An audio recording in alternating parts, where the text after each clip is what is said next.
मनुष्य स्वयं से प्रेम करेगा, खुद से प्रेम करेगा, खुद को बेहतर बनाएगा, खुद के अहंकार को नष्ट करेगा, तो वो धरती से जन्म मरण के चक्रव्यूह से मुक्त हो जाएगा, वायु में आकर। उसे में प्रेम, करुणा, समर्पण आएँगे, ये गुण आएँगे, वायु उसे प्रेमी और ज्ञानी बना देगी। पूरी धरती को एक समान समझेगा, चींटी से लेकर हाथी तक को सबको समान समझेगा और वो वायु, आकाश, अंतरिक्ष से जुड़कर रहती है, तो मनुष्य भी अब अंतरिक्ष से जुड़ जाएगा, सत्य से जुड़ जाएगा। अंतरिक्ष वही अनंत, अखंड, अजर, अमर है, वही एकमात्र सत्य है।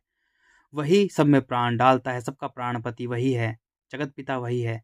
तो मनुष्य जब वायु में आएगा, उसमें प्रेम, करुणा, समर्पण आएँगे, तब वो अंतरिक्ष से जुड़ जाएगा, सत्य से जुड़ जाएगा। अब वो धरती के जन्म मरण के चक्रव्यूह से मुक्त हो जाएगा, एक प्रेमी और ज्ञानी बनकर मुक्त होगा। जब एक बच्चे की मौत हो जाती है, यानी कोई भी मनुष्य सरल है, तरल है, निर्मल है, एकदम वो जल में रहता है। बच्चा जल में जीवन लेकर, एक बार जीवन लेकर इस धरती के जन्म मरण के चक्रव्यूह से मुक्त हो जाएगा। जब मनुष्य किसी में भी सरलता, तरलता, निर्मलता के गुण होते हैं या बच्चा होता है, क्योंकि बच्चा जल में जन्म लेता है, जो गर्भ होता है स्त्री का वो जल का पात्र होता है। तो मनुष्य जल में जन्म लेकर इस धरती के जन्म मरण के चक्रव्यूह से मुक्त हो जाएगा, जल में जन्म लेकर।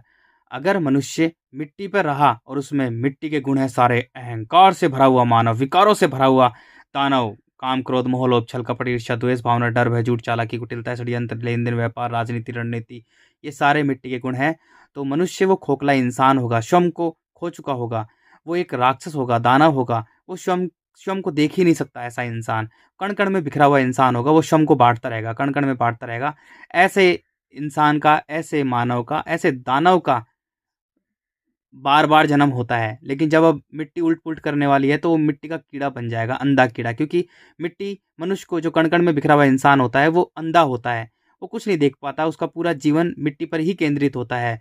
स्त्री, फिर बच्चे, फिर घर, गाड़ी, दुकान, मकान, सोना, चांदी, सब कुछ वो विनाशकारी होता है।